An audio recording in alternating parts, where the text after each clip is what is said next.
Hello friends, मैं हूं अजीज शेख। आप देख रहे हैं movie stock movie explain channel, जिस पर आज मैं बात करने वाला हूं वांडा विजन के एपिसोड नंबर 8 के बारे में। जिस एपिसोड ने फाइनली हम फैंस के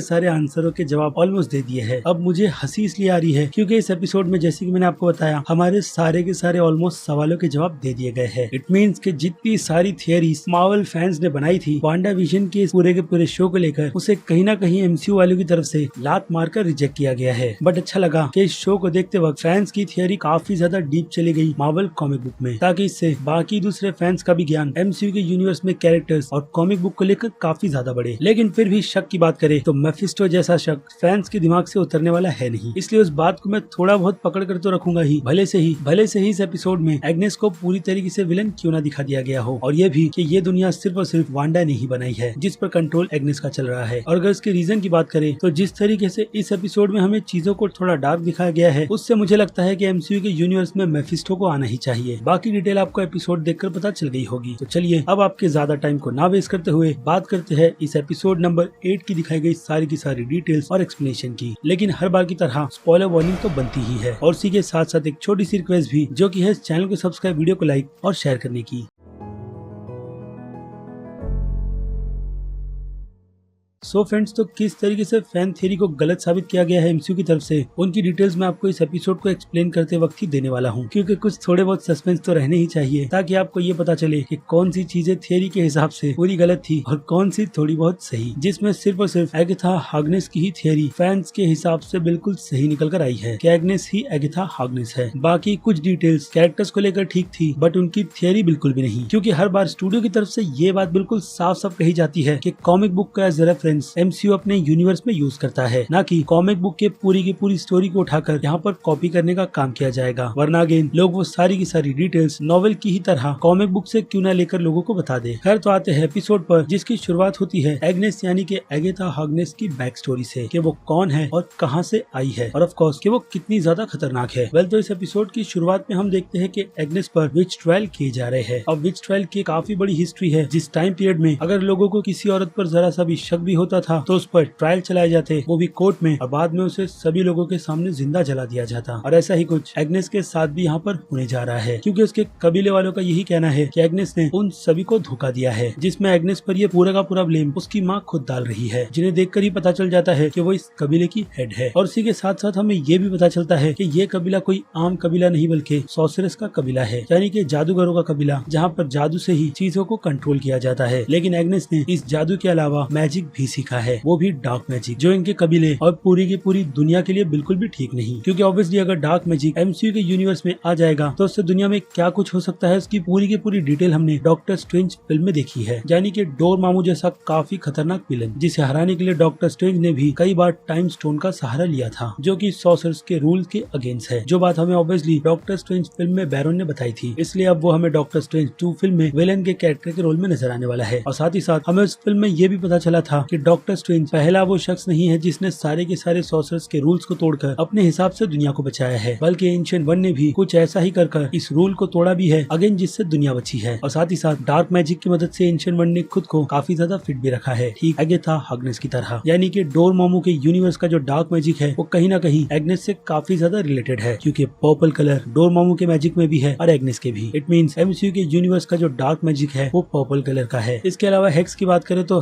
हेक्स का रेफरेंस इसी वांडा विजन की सीरीज से फैंस के दिमाग में काफी ज्यादा चलने लगा है। जैसे कि डॉक्टर स्ट्रेंज फिल्म में जब डॉक्टर स्ट्रेंज वोंग की लाइब्रेरी जाकर कुछ बुक्स की स्टडी करने के लिए कहते हैं, तो हम वहाँ पर डार्क मैजिक की बुक को हेक्सिकॉन के सिंबल में ही बंधा हुआ देखते हैं, जिसमें से एक बुक मिसिंग है। और फैन थियरी यही कहती है कि वो बुक एग्नेस के पास है, जिस पे अभी के लिए तो मैं ऐसा कोई भी क्लेम नहीं करूंगा, वरना एमसीयू वाले उन सपनों को तोड़ने में जरा सी भी देरी नहीं करते। लेकिन फिर भी अगर आप उस बुक के स्पेल के कलर को देखें तो वो कलर कहीं ना कहीं सॉर्सरर्स के मैजिक के कलर से बहुत ज्यादा मिलता जुलता है, यानी कि डॉक्टर स्ट्रेंज जिनका कनेक्शन डेफिनेटली इस बुक या फिर कहूँ डार्क मैजिक से तो है ही। और रही बात हेक्स की, तो इन सिंबल का अपीयरेंस डॉक्टर स्ट्रेंज फिल्म से हटकर अगर बाकी दूसरी एमसीयू की फिल्मों में देखा जाए तो guardians of the Galaxy volume 1 है। उसके बाद फार फ्रॉम होम फिल्म के पोस्ट क्रेडिट सीन में निक फ्यूरी को भी जहाँ पर दिखाया गया है, उसके बैकग्राउंड से लेकर उस पूरी की पूरी जो टेक्नोलॉजी को बनाया गया है वो भी हेक्स के ही सिंबल से शुरू होती है। और इसके अलावा ये हेक्स हमें ये भी बताते हैं एमसीयू के यूनिवर्स में कि हेक्स की मदद से टेलीपोर्ट करने में भी काफी ज्यादा आसानी होती है। और ऑब्वियसली ये रेफरेंस मैं guardians of the Galaxy volume 1 film से ले रहा हूँ, जिस हैक्स की मदद से जेंडर वाले अपनी छोटी सी फाइटर शिप को एक जगह से दूसरी जगह टेलीपोर्ट कर सकते हैं। और अब बाकी के हैक्स को ढूंढने का काम आपका है, क्योंकि इतने जल्दी में तो मैं इतनी ही डिटेल्स निकाल कर आपको दे सकता हूँ एज ए एमसीयू के रेफरेंस के तौर पर। तो अब इन एमसीयू के रेफरेंस को छोड़कर आते हैं फिर से स्टोरी पर, जिसमें मैं आपको एग्नेस की स्टोरी बता रहा था, जिसका ईयर है 1693 का। और एग्नेस के डार्क मैजिक यूज करने की वजह से उस पर ये विच के ट्रायल चलाए जा रहे हैं, जिसके बाद वो अपनी माँ के सामने ये बात कबूल करती है कि वो एक विच है, लेकिन उसने कभी भी उनके कबीले के रूल को नहीं तोड़ा और वो इन मैजिक्स को अच्छे के लिए यूज करना चाहती है। लेकिन उस टाइम पीरियड के लोग इस बात को बिल्कुल भी नहीं समझते थे, इसलिए एग्नेस को वहाँ पर पनिश किया जाता है, जिस पनिशमेंट में ऑब्वियसली उसे जलाया जाएगा, जो कि होता नहीं, क्योंकि एग्नेस ब्लैक मैजिक को काफी ज्यादा पढ़ चुकी है, जिससे कि उसे पता है कि किस तरीके से खुद को बचाना है। और वो यहाँ पर उसी ट्रिक को यूज कर आई थिंक जो सारी की सारी सॉर्सरेस है उनकी एज को खींच रही है, यानी किसी की एज या फिर सोल को लेकर ज्यादा लंबा कैसे जिया जाता है, यहाँ पर वही डिटेल देने की कोशिश की जा रही है। और फिर आखिर में एग्नेस की माँ भी अपनी बेटी का सामना करती है, जिनके सामने से हमें यही पता चलता है कि वो इस कबीले की क्वीन है, क्योंकि क्राउन का शेप मैजिक के चलते हम उनके सर पर देख सकते हैं। लेकिन एग्नेस यहाँ पर अपनी माँ को भी नहीं छोड़ती और मरने के बाद वो अपनी माँ से उस ब्रूच को ले लेती है, जिसे हमने वांडा विजन के शो में बहुत ही ज्यादा नोटिस किया है। और फिर एग्नेस वहाँ से चली जाती है और ये टाइम पीरियड जम लेता है प्रेजेंट की टाइमलाइन में, यानी कि इतने सालों से एग्नेस कहाँ थी और उसने क्या क्या किया, उसकी ऐसी कोई भी डिटेल अब तक फिलहाल तो रिवील नहीं की गई है। इट मींस एगाथा हार्कनेस का कैरेक्टर अभी भी मिस्टीरियस से भरा हुआ है, क्योंकि प्रेजेंट की टाइमलाइन में वो अपने रैबिट से बात कर रही है, जो फैन थियरी के अकॉर्डिंग एग्नेस का बेटा हो सकता है, क्योंकि नाम स्क्रैच काफी ज्यादा मिलता जुलता है एग्नेस के बेटे निकोलस स्क्रैच से। लेकिन फिलहाल तो ये एपिसोड हमें उसकी डिटेल नहीं देता, बल्कि ये बताता है कि एग्नेस का मकसद वांडा के इस हेक्सिकॉन के सिंबल या फिर कहूँ वेस्ट व्यू में आने का क्यों है, क्योंकि वांडा ने एक ऐसी दुनिया क्रिएट की है जो काफी ज्यादा मिस्ट्री से भरी पड़ी है। लेकिन वांडा ने ये सब कुछ सिर्फ और सिर्फ विजन के लिए किया था, और हाँ, खुद के लिए भी, कि वो अकेली ना रह जाए। और इसी का पता अब एग्नेस भी लगा रही है कि वांडा ने ये सब कुछ किया कैसे। जिसके बाद हम देखते हैं कि एग्नेस के उस बेसमेंट में वांडा का मैजिक बिल्कुल भी काम नहीं करता, क्योंकि ऑब्वियसली एग्नेस कोई छोटी मोटी विच नहीं बल्कि एक काफी माहिर खिलाड़ी है, जिसने जानबूझकर वांडा को अपने बेसमेंट में भेजा ताकि वो उसे उन स्पेल के बीच कैच कर सके और वांडा वहाँ पर अपनी पावर्स को यूज ना करे। और वैसा ही होते हुए हम वहाँ पर देखते हैं, लेकिन एग्नेस को थोड़ा कंफ्यूज इसलिए कि एग्नेस को ये बात पता है कि वांडा एक विच है, लेकिन वांडा को नहीं पता कि वो विच है और उसकी पावर्स कितनी ज्यादा खतरनाक है। और वही यहाँ पर एग्नेस उसे समझाने की कोशिश कर रही है, जिसके बाद एग्नेस उसे ये भी बताती है कि इस दुनिया को क्रिएट तो वांडा ने किया है, लेकिन यहाँ के कई सारे हजारों लोगों को वो अपने हिसाब से कंट्रोल कर रही है। यहाँ तक कि एग्नेस यहाँ पर जिंदा चीजों के शेप तक को चेंज कर सकती है अपने इल्यूजन मैजिक्स की मदद से। लेकिन एग्नेस के पास जो चीज नहीं है वो है मरे हुए को जिंदा करने की मैजिक, जो कि एग्नेस को पता लगाना है कि वांडा ने इस दुनिया को क्रिएट कर कैसे किया है, जिस चीज को होते हुए हमने इसके बाकी सभी के सभी एपिसोड्स में भी देखा कि कैसे एग्नेस वांडा को बार बार मजबूर करती है वांडा को अपना राज उगलने के लिए, जो कि ऑफकोर्स वांडा उसे बताती नहीं, क्योंकि वांडा अपनी ही दुनिया में मस्त थी। जिसके बाद एग्नेस वांडा की इस दुनिया का हिस्सा बनी और उसने वांडा को मजबूर किया ऑब्वियसली बच्चों के लिए, ताकि वो उन बच्चों की मदद से वांडा को अपने कंट्रोल में रख सके, जो कि अब एग्नेस यहाँ पर ऑब्वियसली उसे रख भी रही है। यानी कि ट्विंस एमसीयू के फ्यूचर के काफी ब्राइट सुपर हीरोज है, लेकिन फिलहाल तो अगर वो वांडा की इस दुनिया से जिंदा सही सलामत बचकर निकले तो ही। और इसके अलावा एग्नेस ने स्पाइकी को भी मारा ये चेक करने के लिए कि वांडा उसे जिंदा भी कर सकती है या नहीं। लेकिन वो चीज भी हमने इसके पहले के एपिसोड में काफी अच्छी तरीके से देख ली है कि जब वांडा ऐसा कुछ करने वाली होती है तो वहाँ पर विजन आकर उसके ध्यान को भटका देता है और एग्नेस का मिशन हो जाता है वहाँ पर फेल। इसलिए अब एग्नेस ने अपना पेशेंट खो दिया है वांडा की इस दुनिया में। और हाँ, एक और बात, फैंस थियरी को लात मारते हुए एग्नेस यहाँ पर ये तक बता देती है कि पिएड्रो या फिर कहूँ पेड्रो, जो कुछ भी उस कैरेक्टर का नाम है, जो कि ऑब्वियसली एग्नेस को भी सही से लेने नहीं आता, क्योंकि वो बंदा फेक है, ना कि वांडा का भाई। अब उसका रीजन मैंने आपको काफी अच्छी तरीके से एक्सप्लेन किया है कि एग्नेस सिर्फ उन यादों को लेकर इल्यूजन की मदद से कुछ भी कर सकती है, लेकिन मरे हुए को जिंदा नहीं। इसलिए उसने पिएड्रो को पूरी तरीके से रिकास्ट कर दिया था, जो वांडा की इस दुनिया में आकर वांडा से काफी ज्यादा घुल मिल भी गया था, क्योंकि अगेन वांडा अपनी ही दुनिया में बिल्कुल मस्त थी। इसलिए उसे पिएड्रो क्या एग्नेस तक पर बिल्कुल भी शक नहीं हुआ, जिससे फैंस की एक और थियरी निकल कर आती है कि पेड्रो एक्चुअल में एमसीयू के यूनिवर्स का नहीं बल्कि एक्समैन के यूनिवर्स का क्विकसिल्वर है, जिसे मल्टीवर्स से निकालकर इस यूनिवर्स में डाला गया है। तो अब आप अपनी राय मुझे कमेंट करके बता दीजिएगा कि फैंस की ये थियरी क्विकसिल्वर के कैरेक्टर को लेकर कहां तक सही बैठती है और कहां तक बिल्कुल भी नहीं। खैर, तो इस एपिसोड में वांडा को काफी ज्यादा टॉर्चर और मारने के बाद एग्नेस डिसाइड करती है कि वो वांडा को उसके पास में ले जाएगी और ये चेक करेगी कि वांडा ऐसी क्यों है और उसके मैजिक्स का सीक्रेट है क्या। लेकिन वांडा ये सब बिल्कुल भी नहीं करना चाहती, जो वांडा एग्नेस से कहती भी है। लेकिन ट्विंस के एग्नेस के कब्जे में होने की वजह से अब उसे ऐसा ना चाहते हुए भी करना ही होगा। जिसके बाद वांडा वहाँ से सीधे एग्नेस के मैजिक वर्ल्ड में या फिर कहूँ वांडा के पास में चली जाती है, जहाँ पर फैंस की थियरी को एक और जबरदस्त लात मिलती है वांडा विजन के पेरेंट्स को देखकर, कि जो कैरेक्टर्स हमें वांडा विजन के इस पूरे के पूरे सिटकॉम की दुनिया के एड्स में दिखाए गए थे वो असल में वांडा के माता पिता नहीं बल्कि कोई और ही कैरेक्टर्स वांडा और पेड्रो के माता पिता है। लेकिन हाँ, यहाँ पर ये बात क्लियर हो गई कि वांडा को सिटकॉम का भूत कहाँ से चढ़ा, क्योंकि वो बचपन से ही अपनी पूरी फैमिली के साथ बैठकर सिटकॉम शो को बहुत ही ज्यादा एंजॉय करती थी और उसके माता पिता भी अपने दोनों बच्चों को बिजी रखने के लिए ऐसा करते थे, क्योंकि बाहर के हालात बिल्कुल भी अच्छे नहीं थे। और इसके अलावा हमें ये भी पता चलता है कि ये सिटकॉम शो उनकी अच्छी इंग्लिश के लिए है। और इसके अलावा वांडा के फेवरेट सिटकॉम शो का भी हमें पता चलता है, जो कि है the Dick Van Dyke Show, जिससे वांडा ने अपने पूरे के पूरे हेक्सागोन या फिर कहूँ फिर से वेस्ट व्यू की दुनिया की शुरुआत की थी। लेकिन यहाँ पर ये मोमेंट वांडा के लिए ज्यादा टाइम तक अच्छा नहीं रहता, क्योंकि बाहर के हालात खराब होने की वजह से अब वो मुसीबत उनके घर तक भी आ जाती है, यानी कि एक ब्लास्ट। और इस ब्लास्ट में हम देखते हैं कि उनके घर में स्टार्क इंडस्ट्री की एक मिसाइल आकर गिर गई है, जिसका साउंड बीप हो रहा है और उस मिसाइल के गिरने की वजह से वांडा के माता पिता भी मारे जाते हैं। बट बचपन में उन दोनों को ये नहीं पता होता कि वो स्टार्क इंडस्ट्री की मिसाइल एक्चुअल में डिफेक्टिव थी, जिसके डर में वो दोनों पूरे 2 दिन निकाल देते हैं। इसलिए वांडा की नफरत टोनी स्टार्क को लेकर बहुत ज्यादा थी, जिसका रिजल्ट हमने एज ऑफ अल्ट्रॉन फिल्म में ऑलरेडी देखा है। और हाँ, एक और जो काफी ज्यादा इम्पोर्टेंट बात है वो यही है कि छोटी वांडा वहाँ पर अपनी पावर्स को यूज करने वाली थी, जो बचपन में उसके पास नहीं थी, जिसके बाद एग्नेस उसे फिर से पीछे खींचकर दूसरे दरवाजे के अंदर जाने के लिए कहती है, क्योंकि अब तक एग्नेस को ये नहीं पता चला कि वांडा विच कैसे बनी। लेकिन जिस पास का दरवाजा एग्नेस ने खोला है, वांडा वहाँ पर बिल्कुल भी जाना नहीं चाहती, क्योंकि वो पास उनके एक्सपेरिमेंट यानी कि हाइड्रा के स्ट्रकर के बेस का है, जिस बेस में उन दोनों ट्विंस पर एक्सपेरिमेंट कर उन्हें उनकी पावर्स दी गई थी। फिलहाल तो यहाँ तक ही हमें ये डिटेल अब तक एमसीयू के यूनिवर्स में पता थी इन दोनों ट्विंस को लेकर, लेकिन अब ये शो उन सारे के सारे राजों पर से पर्दा हटा देता है और हमें यही बताता है कि वो दोनों ट्विंस अपनी पावर्स के साथ बॉर्न हुए थे, यानी कि म्यूटेंट्स। बट पेड्रो को इस एपिसोड में दिखाया नहीं गया और न ही उसकी पावर्स को एक्सप्लेन किया गया है। लेकिन वांडा की पावर्स को देखकर ये बात तो श्योर है कि पेड्रो भी अपनी बहन की तरह म्यूटेंट्स जन्मा होगा। खैर, तो हाइड्रा के उस बेस में जिस सिचुएशन में वांडा है, वहाँ पर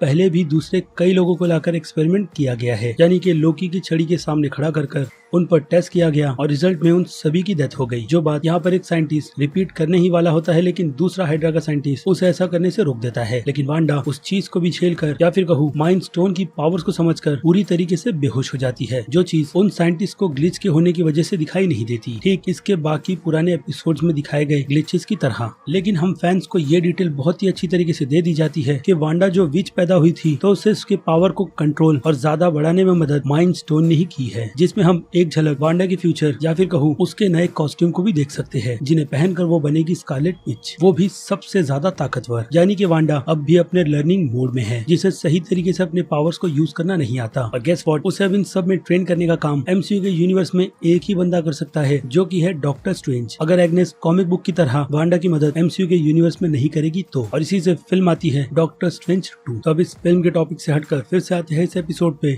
जिस एपिसोड में हम देखते हैं कि एग्नेस वांडा को फिर से एक डोर खोलकर अवेंजर्स के हेडक्वार्टर में भेज रही है, जिसका टाइम पीरियड सिविल वॉर का है और एज ऑफ अल्ट्रॉन के बाद का, जहाँ पे वांडा अब भी अपने भाई पेड्रो की मौत के गम में है। और हमें यहाँ पर दिखाया जाता है कि वांडा कैसे धीरे धीरे विजन के करीब आ गई। और उसी के साथ साथ सिटकॉम के शो भी इस कहानी में काफी ज्यादा अहम भूमिका निभाते हैं। जैसे कि इसी सीन में एक डायलॉग जो विजन वांडा से पूछता है कि Malcolm in the middle show में उस शख्स पर जब पूरी की पूरी छत गिर जाती है तो वो जख्मी क्यों नहीं होता, जहाँ पर वांडा विजन को यही एक्सप्लेन करती है कि ये शो इन्हीं डिटेल्स को ध्यान में रखकर बनाए जाते हैं, जिसमें लोगों को सिर्फ हंसाया जाता है, ना कि उन्हें तकलीफ दी जाती है, जो कि वांडा भी अपनी इस रियलिटी में कर रही है। लेकिन एग्नेस उसमें घुसकर पूरी तरीके से चीजों को बिगाड़ ही रही है, ताकि वो अपने मकसद में कामयाब हो जाए। जिसके बाद एग्नेस वांडा को यहाँ से निकालकर सीधे स्वॉर्ड के हेडक्वार्टर में भेजती है, क्योंकि मैंने आपको बता दिया है कि एग्नेस को यही जानना है कि वांडा ने किस तरीके से विजन को जिंदा किया, जहाँ हमें हमारे सवालों के जवाब भी मिलते हैं और एक काफी बड़ा झूठ भी पता चलता है। तब जब वांडा वहाँ पर विजन की डेड बॉडी पर अपना क्लेम करती है, लेकिन वहाँ पर स्वॉर्ड वाले उसे अलाउ नहीं करते विजन की डेड बॉडी को देखने का। लेकिन वांडा एक सुपर हीरो है, जिससे मना तो बिल्कुल भी नहीं किया जा सकता, और वांडा वहाँ पर विजन की डेड बॉडी को लेकर उसका फिनरल ही करना चाहती है, यानी कि जमीन में गाड़ना, जो टाइलर उसे बिल्कुल भी करने नहीं देगा, क्योंकि विजन की डेड बॉडी एक काफी महंगा प्रोजेक्ट था, या फिर उसके हिसाब से एक वेपन जिसे ऐसे ही जमीन में गाड़ा नहीं जा सकता। लेकिन अब वांडा को मना कौन कर सकता है, इसलिए वांडा को अंदर आने की परमिशन दी जाती है, जहाँ जाने से पहले वांडा अपनी पावर को यूज करती है और सीधे पहुंच जाती है टाइलर के ऑफिस में। जिसके बाद टाइलर उसे विजन की एक्सपेरिमेंट हो रही डेड बॉडी दिखाता है, जिसे देखकर वांडा बहुत ही ज्यादा भड़क जाती है और उन्हें ऐसा करने से रोकती भी है। और उसके बाद वांडा जो कुछ भी करती है उसकी एक झलक हमने उस स्टार्ट की फुटेज में देखी थी, जहाँ पर टायलर ने यही क्लेम किया था कि वांडा ने विजन की डेड बॉडी को चुराया है। लेकिन असल में वांडा ने ऐसा कुछ भी नहीं किया था, बल्कि वांडा वहाँ पर जाकर विजन की डेड बॉडी को देखती है, जिसके पास जाकर वो उसे जिंदा करने की कोशिश करती है और साथ ही साथ उसके दिमाग को पढ़ने की भी कोशिश, जो माइंड स्टोन के ना होने के कारण वो डेफिनेटली बिल्कुल भी नहीं कर पाती और इसीलिए वो वहाँ से बिल्कुल चुपचाप और शांति से चली जाती है। लेकिन टायलर ने हम सभी फैंस को झूठ दिखाया और बाकी लोगों को भी ये झूठ कहा कि वांडा ने विजन की डेड बॉडी को सॉर्ड के हेडक्वार्टर से चुराया, बल्कि ये सब कुछ झूठ था जो टायलर ने हमें बताया। लेकिन टायलर भी उतना ही ज्यादा सरप्राइज हुआ जब उसने पहली बार वांडा की उस दुनिया में विजन को बिल्कुल सही सलामत और जिंदा देखा। इसीलिए टायलर वांडा की बनाई गई उस दुनिया में सिर्फ और सिर्फ विजन के पीछे ही पड़ा था, ताकि वो उसे उस दुनिया से निकालकर उस पर कुछ एक्सपेरिमेंट करे और ये जाने कि विजन वांडा की इस दुनिया में जिंदा कैसे है। लेकिन अब इसके पोस्ट क्रेडिट सीन में ये चीज भी क्लियर हो गई है कि टायलर विजन के पीछे इतना पागल क्यों था, क्योंकि टायलर को वो मिल गया जो उसे ऑब्वियसली चाहिए था, यानी कि स्टार्क का वो ड्रोन जिसमें अब भी वांडा की कुछ पावर्स हमें स्टोर दिखाई जाती है। लेकिन इस टॉपिक पर मैं बाद में आऊंगा, क्योंकि अभी स्टोरी को मैं बिल्कुल ही एपिसोड के हिसाब से कंटिन्यू कर रहा हूँ, जहाँ वांडा सीधे कार में पड़े एक लेटर को देखकर वेस्ट व्यू की लोकेशन पर चली जाती है, एक ऐसी जगह जहाँ हमें सारे के सारे वही कैरेक्टर्स नजर आते हैं जिन्हें हमने वांडा विजन की सीरीज में देखा था, यानी कि फैंस की थियरी पर एक और लाख, खास करके उस मेलमैन के कैरेक्टर को लेकर जो वेस्ट व्यू के टाउन में सिवाय पिज्जा डिलीवर के और कुछ नहीं। लेकिन इंटरेस्टिंग बात यह है कि इन सभी कैरेक्टर्स को तो दिखाया गया, लेकिन डॉटी के कैरेक्टर को बिल्कुल भी नहीं, जो कि शायद इस पोस्टर के हिसाब से अगर डॉटी है तो वो वेस्ट व्यू के इस टाउन में लोगों को स्ट्रेचिंग सिखाती थी, अगर वो डॉटी है तो, क्योंकि उसे लेकर एक रूमर जो निकल कर आई है, या फिर कहूँ फैन थियरी, वो यही है कि डॉटी और कोई नहीं बल्कि अपने फ्लावर्स के कलर के हिसाब से मार्वल के कॉमिक बुक की अर्केना जोन्स हो सकती है, यानी कि स्क्वाड्रन स्क्विड की मेंबर। अब ये थियरी जैसे कि मैंने आपको बताया इसके लास्ट के 7 एपिसोड के उस फ्लावर के सीन को देखकर निकल कर आई है, जिसमें डॉटी के घर के बाहर के फ्लावर का कलर येलो है और कॉमिक बुक में अर्केना की पावर्स का कलर भी येलो है। और अगर आपको इस थियरी में बिलीव नहीं है तो ये थियरी हमें इसी एपिसोड में बाकी दूसरे कैरेक्टर्स को भी देखकर समझ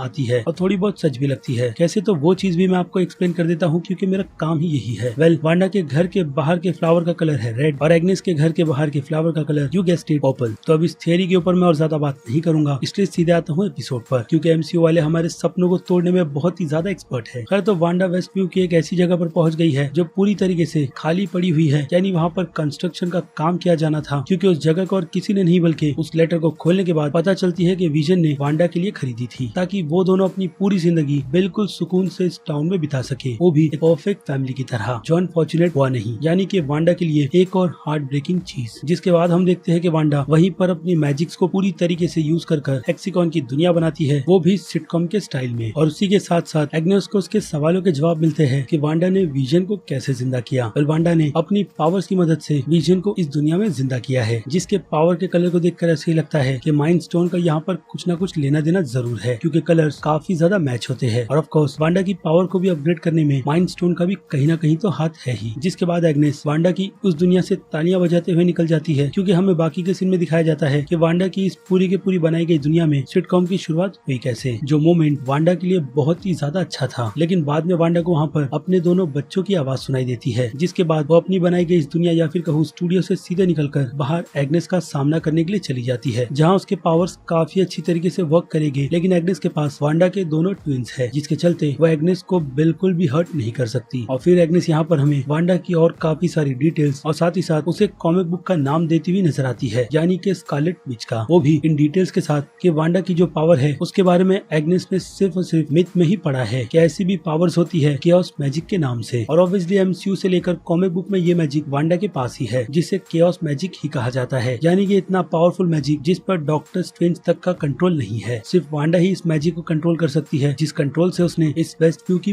पूरी दुनिया को बनाया है। और कॉमिक बुक में वांडा ने इस पावर को यूज करके सारे के सारे म्यूटेंट्स की पावर को छीन लिया था, वो भी नो मोर म्यूटेंट्स बोलकर। लेकिन यहाँ पर कुछ ऐसा हो, यानी कि एपिसोड का एंड जो स्टैंड बाय के काफी खतरनाक नोट्स के साथ हर बार की तरह खत्म होता है, एक अच्छे से सस्पेंस के साथ कि अब आगे होगा क्या। और जब भी देखा जाए तो वांडा विजन के एपिसोड को जिस तरीके से इस स्टैंड बाय के नोट पर एंड किया जाता है, उससे तो फैंस की नजर में सबसे बड़ा विलेन इस शो का यही स्टैंड बाय का लोगो है। लेकिन अब इस एंड की थोड़ी डिस्कशन कर लेते हैं उसके बाद पोस्ट क्रेडिट सीन की। वेल, तो इस एंड क्रेडिट सीन से अब भी जो सबसे बड़ा सस्पेंस बना हुआ है वो यही है कि एग्नेस का मकसद क्या है, वांडा से ये पता लगाना कि मुर्दों को कैसे जिंदा किया जाता है। यानी देखा जाए तो इतने सालों तक एग्नेस जो एमसीयू के यूनिवर्स में गायब थी, वो किसी न किसी के साथ तो होगी ही, या फिर थियरी के अकॉर्डिंग मेफिस्टो या फिर वो नाइटमेयर हो सकता है, जिसका रेफरेंस एग्नेस ने हर एक एपिसोड में रैल्फ के नाम से दिया है, यानी कि उसका हस्बैंड, जिसे शायद वो जिंदा करना चाहती है। और अब उसे पता चल गया है कि वांडा की मदद से वो ऐसा कर सकती है। या फिर दूसरी थियरी की बात करें तो हो सकता है कि एग्नेस को वांडा की ये पावर खुद के यूज के लिए चाहिए, ताकि वो इनकी मदद से दुनिया में और कई 100 सालों तक जी सके, जैसे कि इमोर्टल्स की जिंदगी। तो अब इन थियरी को खत्म कर आते हैं सीधे इसके पोस्ट क्रेडिट सीन पर, जिस सीन में हम देखते हैं कि टाइलर विजन के जिस प्रोजेक्ट पर काम कर रहा था वो एक्चुअल में उसे फिर से जिंदा करने का था, लेकिन पूरी तरीके से स्वॉर्ड के कंट्रोल में, जो इस बार विजन के कलर का नहीं बल्कि व्हाइट विजन है, यानी कि एक बिल्कुल ही अलग पर्सनालिटी जैसी हमने कॉमिक बुक में विजन के इस कैरेक्टर से देखी है, जो किसी भी तरीके की फीलिंग्स को नहीं समझता और विजन का बिल्कुल अपोजिट कैरेक्टर है। ये डिटेल काफी अच्छी रहेगी इस कैरेक्टर को डिस्क्राइब करने में। यानी देखा जाए तो टाइलर के हिसाब से ये उसका बिल्कुल परफेक्ट वेपन है। और अब इसे भी देखकर थियरीज निकल कर आई है कि शायद जिस व्हाइट विजन को जिंदा किया गया है वो अल्ट्रॉन है, जो स्वॉर्ड के कहने पर वांडा को मारने के लिए उसकी हेक्सेगॉन की दुनिया में एंटर करेगा और वहाँ पर इन दोनों की फाइट, या फिर कहूँ दूसरे विजन से भी इनका आमना सामना होगा, जिस फाइट में वांडा उस व्हाइट विजन को हराएगी और उसकी बॉडी से विजन हमारी नॉर्मल दुनिया में आ जाएगा, यानी कि विजन की फिर से वापसी। जिस बात पर फिलहाल तो मुझे इतना ज्यादा भरोसा नहीं, क्योंकि क्रिएटर्स के हिसाब से इस शो की एंडिंग वांडा के लिए बहुत ही ज्यादा सैड होगी, जिसमें शायद उसका पूरा का पूरा परिवार ही खत्म हो जाए। लेकिन हाँ, इस विजन को देखकर ये बात तो पता चल गई कि स्वॉर्ड वाले अपने इस मिशन में पूरी तरीके से फेल हुए थे विजन को जिंदा करने में, जिसके बाद स्टार्क इंडस्ट्री के इस डोन में जो वांडा की पावर्स थी उसकी मदद से इस विजन को जिंदा किया गया है, या फिर टाइलर की जबान में चार्ज किया गया है। लेकिन अब देखना इंटरेस्टिंग होगा कि ये व्हाइट विजन कॉमिक बुक से कितना ज्यादा अलग है, क्योंकि कॉमिक बुक में भी इस व्हाइट विजन के कैरेक्टर का इतना ज्यादा काम नहीं था, जिसकी ह्यूमन टॉर्च की बॉडी को मार्वल के कॉमिक बुक के विलेन इमोर्टल्स ने अलग किया था। बाद में ये दोनों एक हो गए थे, जिसके बारे में मैं फिर कभी बात करूंगा, क्योंकि विजन की इस ओरिजिन में आयरन लैड का कैरेक्टर भी आता है, जिसने टाइम ट्रेवलिंग करके हांग पेंग की लैब से विजन के दिमाग को चुरा लिया था, या फिर कहूँ वंडरमैन के दिमाग को, जिसके बाद कॉमिक बुक में आयरन लैड विजन के फॉर्म में कन्वर्ट हो गया था। लेकिन जैसे कि मैंने कहा वो स्टोरी फिर कभी, क्योंकि यहाँ पर बात चल रही है वांडा विजन के शो के पोस्ट क्रेडिट सीन की, जिस सीन में मुझे व्हाइट विजन का लुक बहुत ही ज्यादा अच्छा लगा है। और हाँ, वांडा या फिर कहूँ स्कारलेट विच के नए सूट की एक झलक भी, जिसे वांडा विजन के पोस्टर में टीज के तौर पर डाला गया था। और अब हो सकता है कि अंदाजे के हिसाब से इसके फाइनल एपिसोड में हमें वो चीज देखने मिले, और इस शो की एक जबरदस्त एक्शन पैक एंडिंग भी, जिसमें हर तरफ से वांडा पर ही हमला होने वाला है, जैसे कि स्वॉर्ड और अगेथा हार्कनेस की तरफ से। लेकिन अगर देखा जाए तो वांडा अपनी उस दुनिया में फिलहाल तो अकेली नहीं है इन सिचुएशन का सामना करने के लिए, क्योंकि वहाँ पर विजन के साथ साथ अब मोनिका रैम्बो भी है अपनी पावर्स के साथ। और हाँ, ट्विंस को कौन भूल सकता है। वेल, तो अब आपकी क्या राय है वांडा विजन के सेकंड लास्ट एपिसोड को लेकर, I mean 8 एपिसोड को लेकर? उस बारे में मुझे कमेंट कर जरूर बताइएगा कि यह एपिसोड आपके लिए कितना ज्यादा अच्छा था और कितना नहीं, क्योंकि पर्सनली मुझे ये एपिसोड बहुत ही ज्यादा पसंद आया है, जिसमें फैंस की सारी ऑलमोस्ट मिस्ट्री को सॉल्व कर दिया गया है, वो भी आने वाले कम क्वेश्चंस के साथ, जो इसके फाइनल एपिसोड में अब फाइनली रिवील कर दिए जाएंगे। और एंड में क्लिफ हैंगर तो होगा ही, ताकि ये सीरीज सीधे स्पाइडरमैन नो वे होम और डॉक्टर स्ट्रेंज 2 फिल्म से कनेक्ट हो जाए। तो अब जाने से पहले एक और रिक्वेस्ट भी, जो कि ऑफ कोर्स इस वीडियो को लाइक करने की है, ताकि मुझे मोटिवेशन मिलती रहे इस टाइप के कंटेंट को अपने चैनल पर कंटिन्यू रखने की। और इसके अलावा एक और रिक्वेस्ट जो है, चैनल को सब्सक्राइब, वीडियो को लाइक और शेयर करने की, क्योंकि इससे होता यह है कि मैं अपने चैनल पर जब भी कोई नई वीडियो अपलोड करता हूँ आपको उसकी नोटिफिकेशन सबसे पहले मिलती है। इसलिए चैनल को सब्सक्राइब, वीडियो को लाइक और शेयर करना तो बिल्कुल भी मत भूलिएगा। वेल, तो मैं हूँ अजीज शेख, आप देख रहे थे movie stock movie explain channel, जिस पर ऐसे ही कंटेंट कंटिन्यू रहेगी। तो अब मैं मिलता हूँ जल्दी आपसे दूसरी किसी वीडियो में, किसी और फिल्म या फिर किसी और सीरीज के एक्सप्लेनेशन के साथ। तब तक के लिए आप मेरे चैनल के बाकी दूसरे वीडियोस को एंजॉय कीजिए और टिल देन